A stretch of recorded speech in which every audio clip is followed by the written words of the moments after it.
Bir hap düşünün. Yuttuktan sonra günlerce uykuya ihtiyaç duymayacaksınız. Hiç durmadan, dinlenmeden 100 kilometre yol gidebileceksiniz. Dondurucu soğuklarda üşümeyeceksiniz ve hep enerjik, zinde hissedeceksiniz. Evet, böyle bir hap var. Bir yandan size bu armağanları verirken, diğer yandan bazı değerli şeylerinizi alacak olan bir hap bu. 1940'ta İngiliz basını şunları yazmıştı. Korkusuzlar ve deli gibiler. Onların insan olduğuna bile inanabilmek çok zor. Bu sözler Almanya Silahlı Kuvvetleri içindi.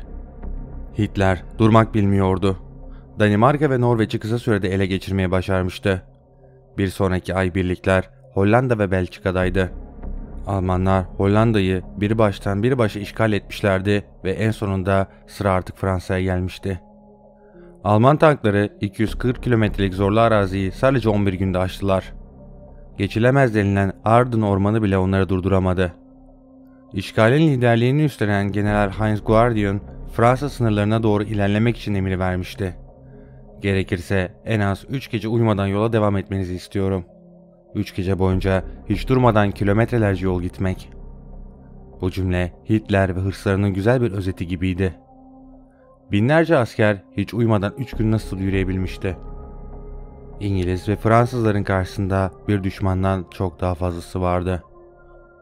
Almanlar 3 gece hiç uyumadan, hiç dinlenmeden yollarına devam ettiler.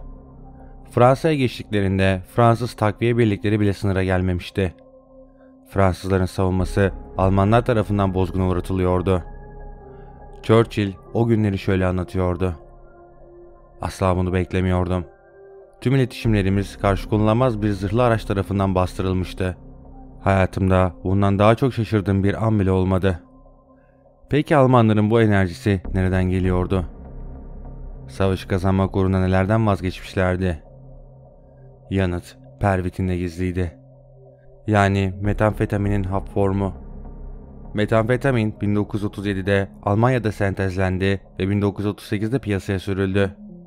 Özellikle gece işlerinde çalışanlar tarafından kullanılmaktaydı. Bu öyle bir uyarıcıydı ki içenler günlerce uykusuzluk çekmiyor, acı hissetmiyorlar, inanılmaz bir özgüven kazanıyorlar ve işlerine daha rahat odaklanabiliyorlardı. Madde vücuda girdiğinde tansiyon ve vücut sıcaklığı yükseliyor, göz bebekleri genişliyor, bazı insanlarda ishal, bulantı ve kusma görülüyordu. Her ne kadar işçi kesim için piyasaya sürülmüş olsa da zamanla bu durum değişmişti. Gençler eğlence amacıyla da kullanıyorlardı. Zorlu şartlar altında çalışan Yahudiler ise seçme hakkına sahip değildi. Bu hap içilecekti. Sekreterlerden ünlü film yıldızlarına kadar Almanya'daki herkes bu ilacı kullanıyordu. Nazi hükümetinin pervitini süper insan yaratmak için teşvik amacıyla piyasaya sürdüğüne dair herhangi bir kanıt yok. Hatta dönemin sağlık alanındaki lideri Dr. Leonardo Conti bu durumu ısrarla reddetmektedir. Berlin merkezli ilaç şirketinin geliştirdiği pervitin ilk başta uyanık kalma ve depresyon için sihirli bir hap olarak pazarlanmıştı.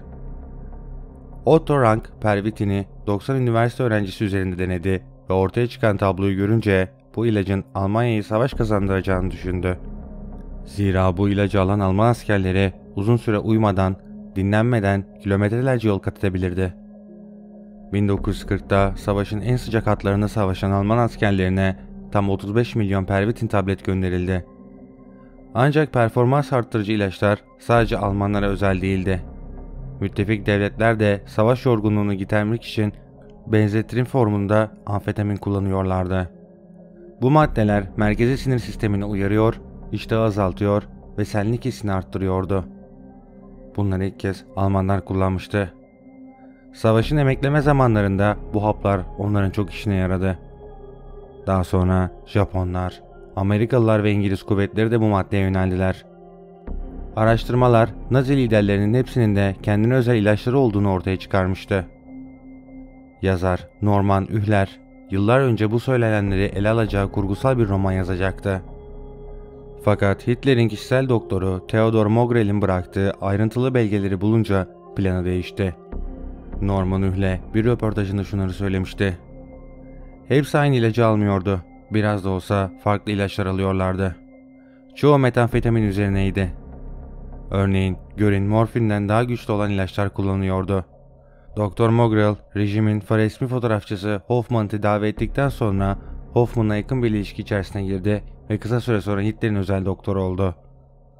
Mogrel kaleme aldığı notlarında Hitler'e neredeyse her gün amfetaminler, barbituratlar ve diğer tür kafa yapıcı maddeler verdiğini açıkça yazmıştı. İlaçların etkisi inanılmazdı. Hitler bir dakika önce ayağa kalkamayacak bir haldeyken bir dakika sonra koşacak hale geliyordu. Mogrel, Nazilerin karanlık simalarından birisiydi. Boğa testleri de dahil olmak üzere birçok hayvan parçası kullanarak vitamin ve hormon ilaçları üretmeye başlamıştı. Bu ilaçları Nazi Almanyası'ndaki yüksek statüye sahip insanlara veriyordu. Hitler, pervitini kullanmamıştı. Denemediği çok az kimyasaldan birisi de pervitindi. Yazar Norman, Hitler'in intiharını bile bu ilaçlara bağlıyordu. Doktor Mogrel harap olmuş şehirde malzeme bulamadığı için ilaç yapamamıştı. Hitler de bu yüzden intihar etmişti. Fakat tuhaf olan şey şu ki aslında Nazi ideolojisi bu tür maddelere karşıydı. 1933'te iktidarı ele geçirdiklerinde kafa yapıcı bütün maddeleri yasaklamışlardı. Birinci Dünya Savaşı'ndaki travmatik ve aşağılayıcı yenilginin ardından bu tür ilaçların kişisel zayıflığa yol açtığını hem de ülke ahlakını bozduğu için Naziler bu ilaçları istemiyorlardı. Ama peki metamfetaminin farkı neydi? 1930'ların sonunda piyasaya çıktığında mucize bir ürün olarak lanse edilmişti. Bu ufak hap Naziler için mükemmel bir ilaçtı. Metamfetamin diğer maddelerin aksine enerji veren, güven arttıran ve fiziksel üstünlük sağlayan bir armağandı. Üstelik bu armağan üstün ırk oldukları iddia edilen Hitler'in Almanya'sına verilmişti. İlaç insanları daha kavgacı bir hale getiriyordu. Askerler eksileri gören havalarda bile bu ilaç sayesinde zorluk çekmiyorlardı. Bu ilaç onları duygusuzlaştırıyordu. Nazi ideolojisindeki mükemmel insanlar, süper asker bu sayede gerçeğe dönüşebilirdi. Otto Rank, pervitinin 36 ila 50 saat arasında insanları dinç tuttuğunu söylüyordu. Bu da insanların uyumadan fazladan bir gün çalışmasını sağlayabilirdi. Çekoslovakya'nın işgali sırasında 3. bölükteki tüm askerlere pervitin verdiler. Bilinen ilk uygulamada buydu. Ancak ilk büyük test Eylül 1939'da Polonya'nın işgali sırasında yapıldı. Ekim ayında 100.000 Polonyalı'yı öldüren askerler doğudaki komşularını işgal ettiler. Bu bir yıldırım savaşıydı. Mekanize saldırı, hızlı ilerleyiş. Almanların deyimiyle hızlı ve ani saldırılar düşmanın düzenli bir savunma kurmasını engelleyip daha sonra hızlı bir şekilde yok eden bir stratejiydi. Elbette bu stratejinin arkasında metamfetamin yatıyordu. Hitler bu sayede yürüyen makinelere, insanüstü robotlara sahip olmuştu. Pervitin büyük riskleri de beraberinde getiriyordu. Almanlar için alarm sinyali kısa süre sonra çalmaya başladı. Naziler hemen ilacın satışını kısıtladılar. Pervitin artık sadece reçeteyle satılacaktı. Ancak bu mucize ilaç herkes tarafından bilinmekteydi. Büyümesine engel olmak imkansızdı. Günde ilaç fabrikalarında 833.000 adet tablet üretilmekteydi. İlaçlar hızlı bir şekilde pilotlara ve tank ekiplerine çikolata çubukları şeklinde gönderiliyordu. Orduların %90'ı gece gündüz yürümek zorundaydı. Hitler için Yıldırım Savaşı'na iyi bir yumruk atmak, iyi bir gece uykusu almaktan daha çok önemliydi. Pervitin kurtarıcı bir melek gibi görünmekteydi. Ama aslında büyük bir düşmandı. İlaç kısa süre sonra Almanların yüzüne bir tokat gibi patlayacaktı. Hitler savaşı kazanmak için son kozu olarak gördüğü pervitinden çok büyük bir darbe yiyecekti. Fransız istilası sırasında haftada 4 kez alınan ilaç şiddetli kalp ağrılarına sebep olmaya başladı. Önce bir bölük komutanı, daha sonra da birçok yerli kalp krizi geçirdi. İştah kestiği için zaten yiyecek sıkıntısı çeken askerler artık çok daha az gıda alır hale gelmişti. Çoğu asker nerede olduğunu, ne yaptığını unutmaya başladı. Pervitin yüksek derecede bağımlılık potansiyeline sahipti. 1941 ve 1942'de Almanya'daki tıbbi kurum amfetaminlerin bağımlılık yaptığını resmen kabul etti. Ama artık durmak diye bir şey söz konusu olamazdı. Hem doğu hem de batı cephelerinde ilaç dağıtımı devam etti. İnsanlar farkında olmadan hayatlarını riske atıyorken ilacın üreticisi tam bir servet sahibi oluyordu. Almanlar savaşı kaybettiğinde firma da üzerine düşen acıdan payını aldı. Tahminlere göre 2. Dünya Savaşı sırasında Alman ordusuna 200 milyon pervitin hapı dağıtılmıştı. Savaşın sonuna doğru gelindiğinde ise Almanya'da çok acı bir tablo vardı.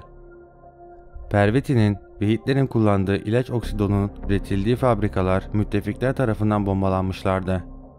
Hitler kriz geçiriyordu. Bağımlısı olduğu ilaçlar artık yoktu. İddialara göre sağlığı kötüydü. Salyalar akıtıyor, titriyor, aklını kaybediyor ve yarı ölü gibi dolaşıyordu. Hitler'in ve Almanya'nın akıbeti artık belliydi. Müttefik güçler Almanları yapmadığını bırakmamışlardı. Hitler ve sevgilisi Eva Braun intihar etmişti. Halk perişan haldeydi. Ancak Morel ölmemişti. Hayatını kurtarmayı başaran az sayıdaki Nazi'den birisi olmuştu. Ama sevinci pek uzun sürmeyecekti. Berlin'den kaçmaya çalıştığı sırada yakınlardaki Amerikan askerleri tarafından yakalandı. Aşırı şişmandı, hijyen eksikliği tiksindirici boyuttaydı. Önce Amerikan esir kampına gönderildi. Belirli bir süre burada kaldı. Sağlığı her geçen gün geriye gidiyordu. 26 Mayıs 1948'de geçirdiği bir felç sonrasında hayatını kaybetti. Ben Berkay Atlas. Videoyu beğendiyseniz kanala abone olmayı ve bildirim çanını açmayı unutmayın.